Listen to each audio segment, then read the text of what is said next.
When we push code to Git, it's unnecessary to include the node modules directory. Instead, we rely on the package file to specify the dependencies needed for the target environment. This means we don't need to push the node modules directory, which can be quite large.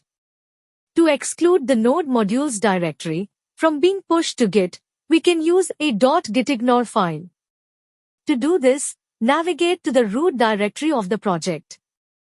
Create a file named .gitignore if it doesn't already exist. Open the .gitignore file and add the line node modules to exclude the node modules directory. After adding this line, run the git rm cached node modules command, which is used to remove the node modules directory from the Git index without deleting the actual directory from our file system.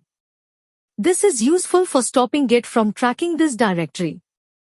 Let's go to GitHub and see what happened. Yes, the node modules directory has been successfully removed. Thanks for watching our video.